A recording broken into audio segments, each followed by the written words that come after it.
Hi and welcome back. This is Kelly Allen, and thanks for joining me again as we continue the reading of the puzzle, A Gift from Spirit.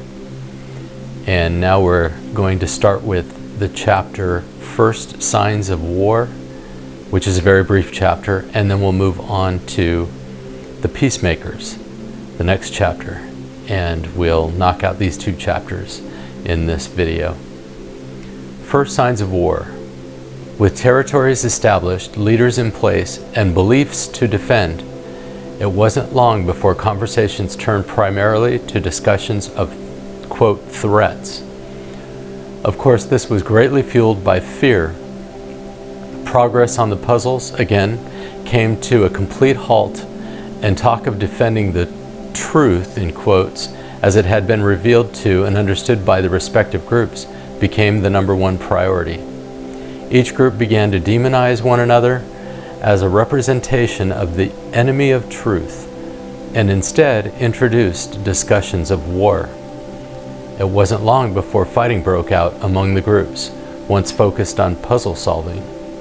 The Age of Enlightenment had quickly moved into the Dark Ages for the puzzle solvers. I'm going to read a quote by Arthur Hayes Sulzberger. I look askance at any movement which assists in making the peacemaker among nations merely a national warrior. Peacemakers.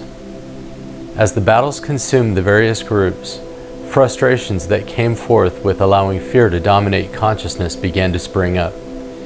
Even with the varying groups' divisions, efforts began to come alive to seek truth in response to a desire to understand the suffering and hurt being experienced because of all the division and strife.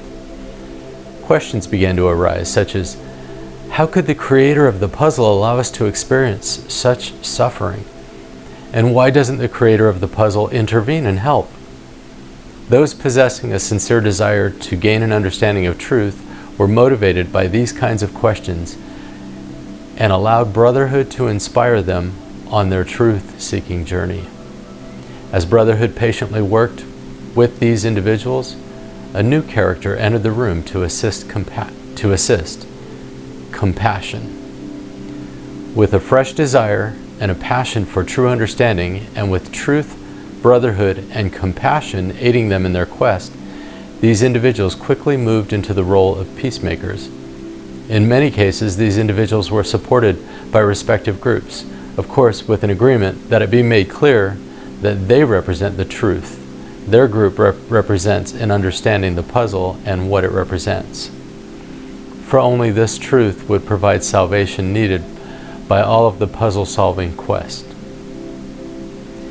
In other cases, the individuals chose to deny the faith, in quotes, of even their own groups, and instead worked to aid those in need, driven solely by truth, brotherhood, and compassion. Some were branded heretics by their own groups, and some by all groups. Some even experienced violence at the hands of those who felt threatened by the heresy and or false teachings. Still, some managed to avoid such labels and were recognized as great spiritual leaders for their work. Still allowing fear to be a primary motivator in the room, the majority of the groups and individuals paralyzed by their insecurities, which had now grown in number and strength, were temporarily charged with the sparks provided by the peacemakers, sharing truth, brotherhood, and compassion. So that's it for those two brief chapters, and in the next reading we'll be reading the chapters Enter Love, and then the final chapter we'll be reading will be the chapter titled Understanding. And then we'll move into other facets of the book.